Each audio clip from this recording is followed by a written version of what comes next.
Hi, good evening. This is Dr. Radialis from the Georgia office. So today we are going to, as usual, talk about some cases that have popped this week and that might be of interest. And at the same time, allow you guys to ask questions. So, um, one interesting case that showed up today. It's a 50-year-old. She is doing donor eggs, and she has not had a period for the last 2 years. And a few months ago, she was trying to do a transfer for from her embryos, and we could not get her lining to get thick enough. Okay, so she was having lining issues, most likely due to being postmenopausal for over 2 years. So, what did we do with her? She is getting ready. We have done a lot of progress in the last 3, 4 months, and she's actually getting ready. So one thing that we did is we put her on birth control pills, so she can start cycling, kind of stimulating the uterus and that lining to start cycling. So we did that for the last about 6 months or so. She was also doing acupuncture, and we did PRP. We did serial PRP and supplements. And during the last time that we tried to transfer, we were adding the Viagra. That seemed to help a little. So I am very optimistic. Today we did a baseline for her, and her uterus is looking a lot better. So she is getting ready for an attempted transfer next week. We did a PRP on her today, so that was fantastic. Even doing an endo scratch PRP on people with lining issues can stimulate that lining. So imagine that the endometrium is the soil, and you're tilling the soil and putting some fertilizer, so stimulate that lining to grow. So I see that I have some questions already. If you have any lining questions, go ahead and add them too. What should your number for progesterone and estrogen for a fresh transfer? I see a lot of girls go for a fresh, then get canceled. Okay, so what determines that a fresh transfer it's a go is one, the lining at the time of retrieval is trilaminar. What does that mean? That the exposure to progesterone is minimal. Two, the progesterone level needs to be less than 1.5. Honestly, less than 1 is ideal. Estrogen is not that big of a deal, and it can vary quite a bit, because then remember, the estrogen is going to be high depending on the amount of follicles that you have. So usually will be in the thousands, 1,000, 2,000, 3,000. It will drop after the retrieval is done, and that's why some of you will need estradiol if you're going to do a fresh transfer. Um, the other thing that we need to take into consideration, and it goes in correlation with those numbers, is the amount of eggs that are removed. So eggs will make estrogen, but they will also make small amounts of progesterone. That's why in certain occasions, if you had 20 eggs, your progesterone might be a little elevated, and that does not mean you ovulated. That means that between all of those good eggs, they were producing enough progesterone to get to that number, and then that will affect the quality of your lining. At the same time, if you have a lot of eggs, you're also going to have a lot more inflammation in your pelvis, and you're at higher risk for ovarian hyperstimulation syndrome. So then doing a fresh is not really a good alternative.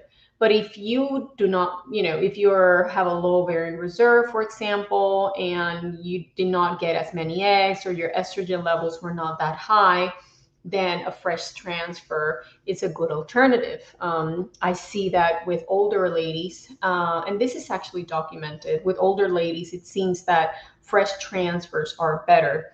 In the general IVF population, fresh transfers are about a 30% chance of success versus 50% chance of success with a frozen. And that 20% difference is kind of related to what happened at retrieval or whatever inflammation is there for the retrieval. I have a consult in December. I have 4 children naturally, got my tubes tied. Would natural IVF be my best answer? I don't really like promoting natural IVF. Natural IVF would be that you do not have any medication. We monitor you and you go for retrieval for 1 egg. Now, when you start taking eggs out of the body, no matter how good the quality is, you're going to lose some of them. So when you're going after 1 egg, you could end up with nothing. So me as a woman, if I'm going to go through IVF, I want you to take as many eggs out of me as possible.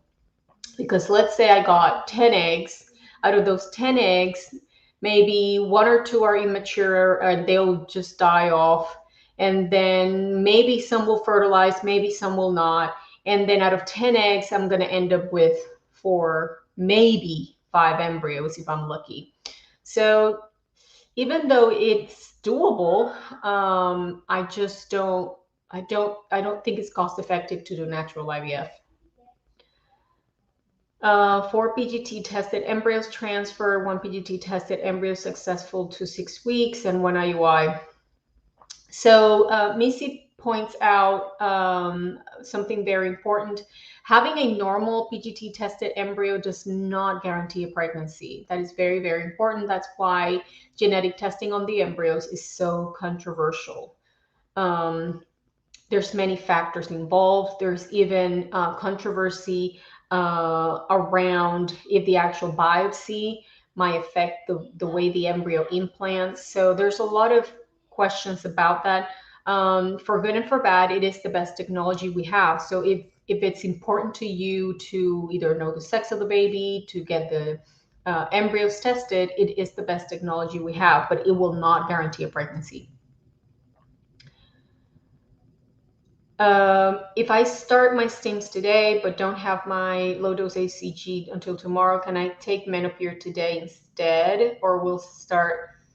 I don't like when people use both because it's not a 1-to-1 ratio. Menopur has FSH and LH in it on a half-to-half. So 75 units of Menopur is 35 and a half of LH. And 37 and a half of FSH. So usually we go with like 10, 20, or 30 of those SCG. So the dose won't be perfect. What I would recommend is just go ahead and start with your Follistim or your Gonal-F, and you can add the LH tomorrow.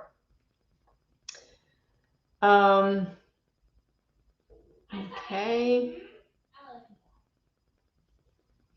So Giselle is asking, she did a transfer. Her estradiol is 69.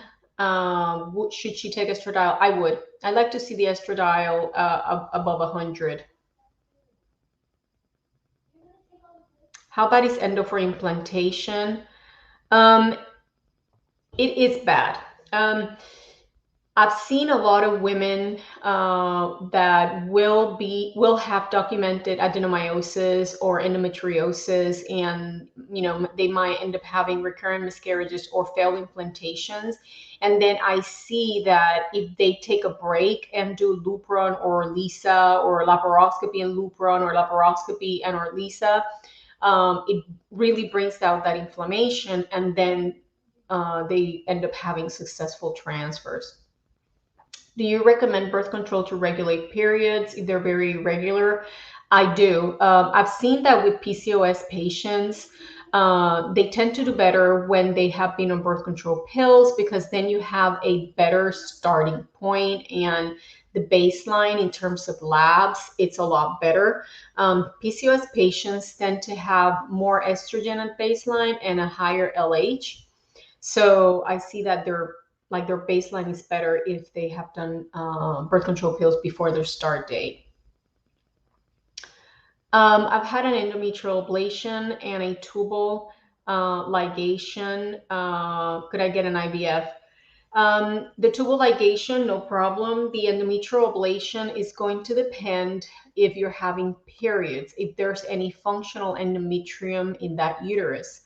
If you are having any form of period, then the answer is yes. If you have absolutely no periods and there's no functional lining in there, then you will need a surrogate. There are things that we can do, like I was describing at the beginning with the postmenopausal women, to try to improve that, but you have to have some lining left in there. I have worked with several women with scarring in their uterus and including endometrial ablation, and we have successfully healed the uterus, but they had some left in there. Having progesterone at 270, is it bad for midway labs? That's pretty high. We like to see it about 30 to 70 is super high. I don't think it's bad, but it's definitely higher than what I normally see. CNY requirements for A1C for patients with type 2 diabetes. We like to see it less than 7. Honestly, I like to see it closer to 6. The closer to normal, the better. Elevated A1Cs not only will interfere with healing, not only will interfere with the actual process and how you respond to the medication, it is associated with birth defects.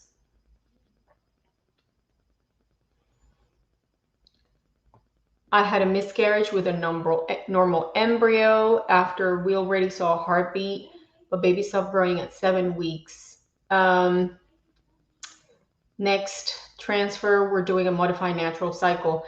I like modified natural cycles very much because it mimics what really happens in your body. Will it lower chance of miscarriage? I don't think so.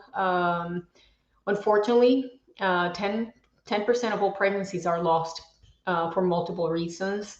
Now, the good thing is that just because you had a miscarriage does not mean that the second time around is going to happen to you. Most of the times, it doesn't.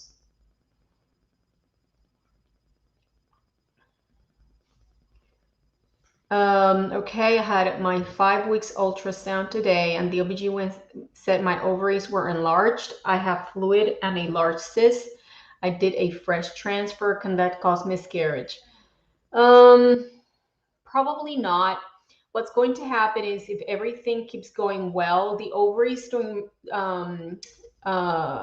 pregnancy, after 12 weeks, they tend to kind of quiet off. So the cyst is going to probably just go away. You do have something called a corpus luteum, and especially because you had a fresh transfer, some of your follicles will create a 1 or 2 corpus luteum that will help support that pregnancy. Okay. I just did 150 of Clomid and 7.5 of letrozole this past month. All right, Nicole, that's a lot of oral medication. I usually use either Clomid or letrozole. I don't really combine them that way. However, if you did not ovulate, then we need to see why. So in terms of, are we dealing with PCOS, insulin resistant? Should we do a keto? I mean, everybody should be on a keto or low carb diet. And then we could definitely do injectables. We can add metformin. There's a bunch of stuff that can be done to make sure you do ovulate. So if you want, we can discuss that, your particular case, in more detail. Just text me through Messenger. Okay, today's cycle day 1 for me, and I'm wanting to do a transfer this month, but I can't get in for my base until Monday. Yes, April, that should be perfect. No problem. What could cause, what would cause progesterone not to stay high? You know, some women, especially on medicated FETs, for whatever reason, can't keep up their progesterones.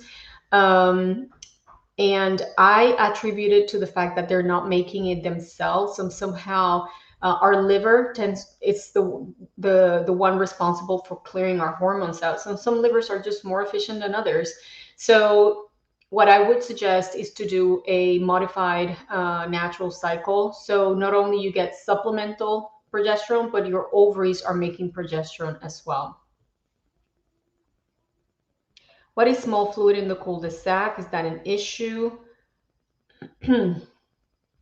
Small fluid in the cul-de-sac, a lot of times it's a normal finding. It could be findings in relation of endometriosis or inflammation, infection. It could be a rupture cyst. So I wouldn't be too crazy. And a 4 centimeter cyst in the ovary is a little large. Because then what's going to happen to that ovary is that it won't respond as well to the medication. So what I would do is especially if you have PCOS, I would put you on birth control pills for a month. I would cover you if you have some free fluid in your pelvis with antibiotic, just to make sure we're not dealing with some chronic infection, and then program your IVF a month from now.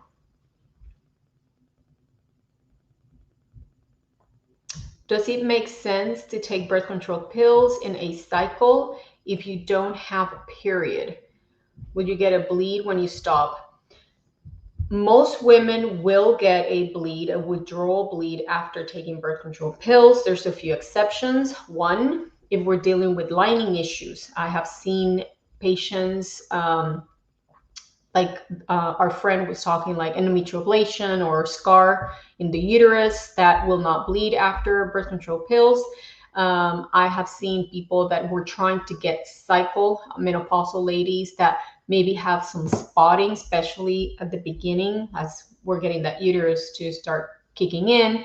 And I have seen PCOS patients. I had a patient a few years ago that for us to get her to bleed, she had to double up on the birth control pills. She was that resistant to medication.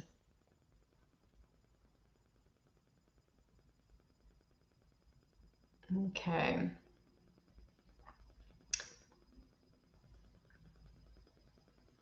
All right. I have 3 children conceived naturally. I've had 4 miscarriages, but all blood work and labs say I'm normal. Okay. So we would have to look at your case and see what else, you know. I mean, do we need to check for endometritis?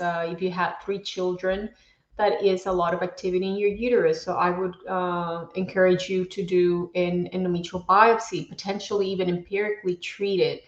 And then I would look at all of the, you know, there's some specific blood work that we look for when people have multiple miscarriages.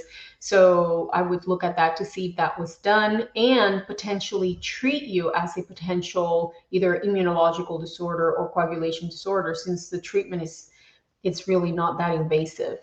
So I don't think IVF might need to be your next step, but a monitored time intercourse cycle with supportive therapy would be my thing for you. What's the cause of empty follicle syndrome and what's the treatment? Um, so that's an interesting term. I wouldn't call it empty follicle syndrome. What happens is when we're younger, most of our follicles will have some eggs. As we mature, sometimes you're going to have, it's not that that follicle did not start producing an egg, it might have died in the process, and then just, you know, it's like kind of a egg miscarriage, if you want to call it that way. So the treatment, it, like I said, I see that more in the lower reserve patients, and you can do ovarian enhancement supplements, BRP, human growth hormone, diet. to try to improve the outcome of the follicles, to try to improve the quality of the rescued eggs. So that's what I would do. Any suggestion on what to do after FET to make it successful? From the very basic would be, again, keeping the diet, supplements, and then looking at the adjunct therapies. If you had one fail FET or two, switching to a modified natural cycle, looking into the cavity, again, endometritis, adenomyosis, any issues that could be interfering with successful transfers, and then ultimately doing an ERA. Is endo and low AMH related to high abnormals and poor response? Yes. Yes, it is. Endometriosis tends to affect ovarian reserve. So you will have, less amount of eggs and more frail or even abnormal eggs. And the meds, what does medication in general do? Okay.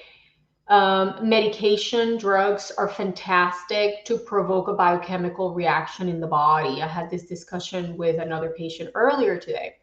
But in order to create that biochemical reaction in the body, you have to have the biological reserve for that reaction to occur. And that's where the priming comes in. That's where trying to improve the quality of the eggs come in.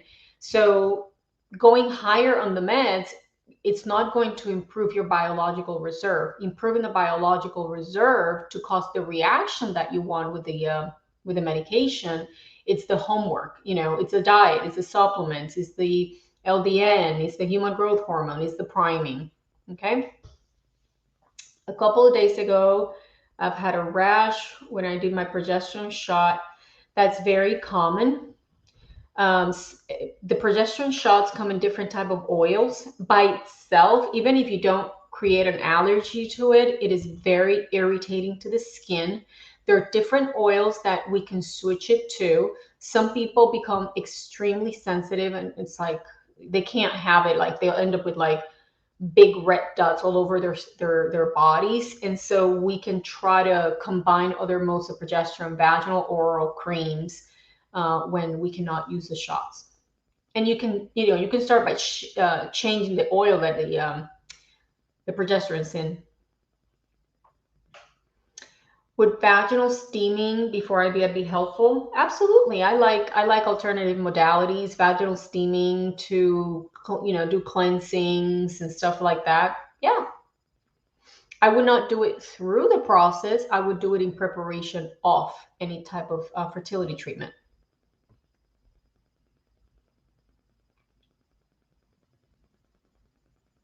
Okay. My estrogen today is 90, progesterone 5. My uterine lining is 11, no period yet. Do you advise starting stimulation or wait for my period? I would probably, if you haven't had a period and you have those values and you have stopped your medication, I would probably do some birth control pills. So, and then allow that bleeding to occur and allow those values to go down. Because I mean, progesterone, your values are too high to start. Do you think having unresolved cysts on ovaries from retrieval and swollen ovaries can cause FET to fail? Potentially, yes. And it has to do with inflammation in the pelvis. The uterus, the ovaries, they're all in the same place. So I would try to resolve that first. Is a drop in progesterone from 24 to 14 at midway indicative of failed natural transfer? No, there can be fluctuations. Actually, your hormones are fluctuating all day, all the time. You check in the morning and the evening, it's going to be different values. We do like to see a minimum, okay, and to protect the pregnancy, but that fluctuation is expected. Can a significant amount of uterine fibroids, tumors impact the ability of implantation? It can. Not only can it impact implantation, but it can increase chances of miscarriage. I have a patient, and she ended up getting pregnant. She did not want to take out her fibroids. She ended up getting pregnant spontaneously on priming. And unfortunately, her fibroids were so big, she lost her baby at 20 weeks. I was wondering when Atlanta office will be able to do egg retrievals and transfers. That is a fantastic question. It's been back and forth for a few years now. I know that, you've heard this, those of you that have been on this journey for a while. I don't know. I don't know when that's going to happen. I think that they're going to try to, they're going to try to get Sarasota up and running first. So I'm not completely sure as to what's next for us. Okay.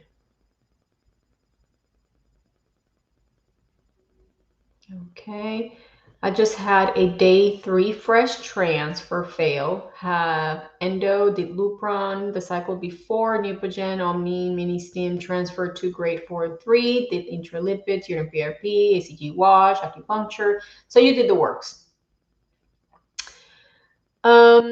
You could have an immune issue, and you could have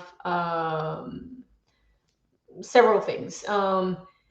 You could have an immune issue. We could do an ERA just to make sure that you don't need more or less progesterone. Your age is not that big of a deal in terms of your uterus. If you're using your own eggs, we could be dealing with an egg quality issue. So we could look at, again, switching to a modified natural cycle. So just message me, because we would have to look at your particular case to say what can be added, what can be removed. Because sometimes too much of a good thing is a bad thing. If sometimes I see where people go crazy with all the medicine, then they go back off and they get pregnant. So.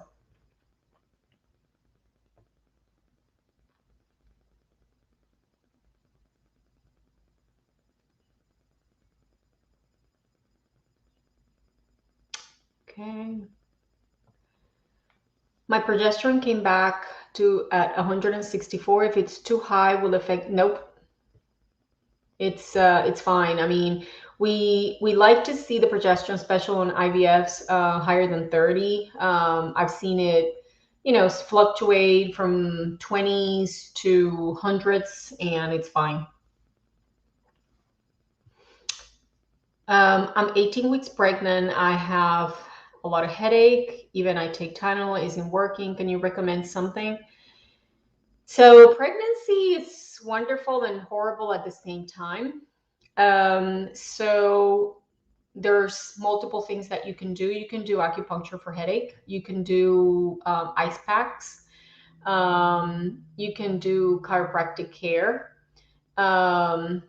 You can see if there's anything in your diet that could be triggering some sort of allergy. Allergies don't only show up as rash or that's kind of what people expect. They can show up as headaches. So I would start looking at those things to see if any of that helps. A lot of times milk will give you headaches. Gluten, wheat will give you headaches. And that will be maybe the only finding in terms of allergy.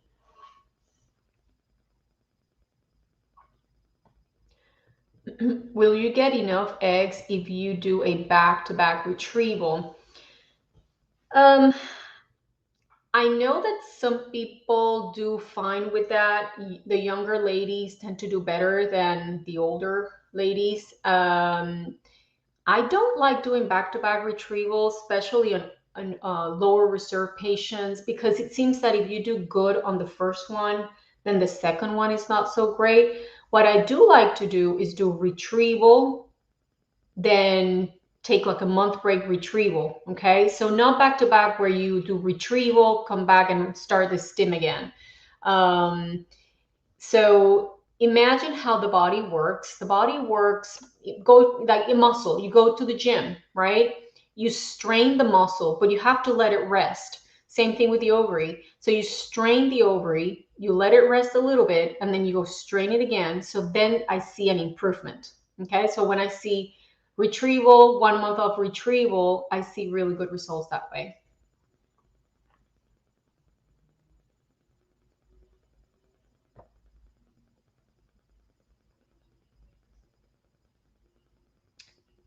Okay. All right, so I'm gonna answer a few more. Time's up for tonight. You're always welcome to message me through Messenger. My name is Maribel Verdialis, and I will try to answer within 24 hours or get you on the schedule if you need to talk to me. ACG at 1588, 13 days after FET. How likely did embryo split, or is it common to have such a high beta? Yeah, it is common, okay? Betas are, how do I say this? We see with the beta, it's kind of a pattern. One, yes, it can split. You can have identical twins. Two, depending on how many embryos you transfer, if they both stick, then it's two pregnancies creating ACG. All right. Same thing as everybody freaks out about, it has to double every 48 hours. It doesn't really have to double every 48 hours. Rule of thumb is that it goes up about 60%. I personally like to follow the trend and correlate with the ultrasound, okay? Especially on IVF cycles, that so many things are a little different than spontaneous pregnancies. Okay. My AMH is 10. I'm 30 years old. They put me on Ganoneric and low dose ACG and Lupron trigger. Does that sound appropriate? They didn't recommend birth control or antibiotics, which my prior ultrasound, blah, blah, blah, blah. Again, April, you can reach me. Just write. I need your name, because some of you show up with like funky names. So I need your name, date of birth, and your phone number, and I will get somebody to put you on the schedule, and we can look at your case and see what else can be done to optimize your protocol. With your story, this is what I would do. Put you on 1 month of birth control with antibiotics to try to clear what's happening in your pelvis. And then if you have PCOS, then look at how much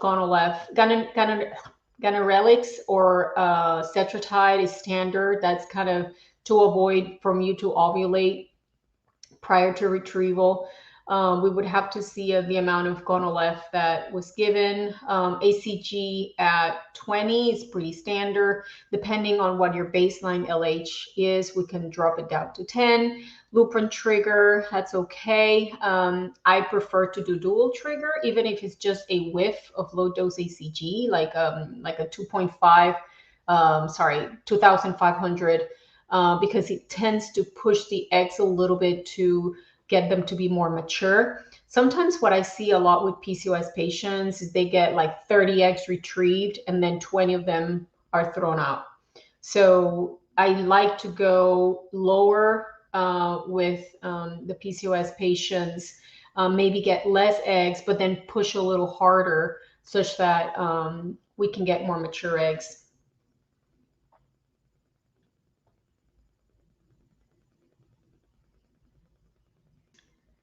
All right, last question of the night. This is my how often does one take intralipids? You can do them weekly, no problem. You can do intralipids pretty much any time. During transfer. You can do them also during retrieval. To kind of help. What does the intralipids do? They could decrease inflammation, and they provide some of the raw material for you to make your own hormones. Okay. All right, everybody, it's been a pleasure talking to you tonight. I will be back in 2 weeks. If any of you wants to discuss your case individually with me, again, message me through Messenger, and I will get you on the books. The Atlanta office The direct number is 770-266-3930. So feel free to call us. We're there to help. Have a blessed night and God bless. Bye.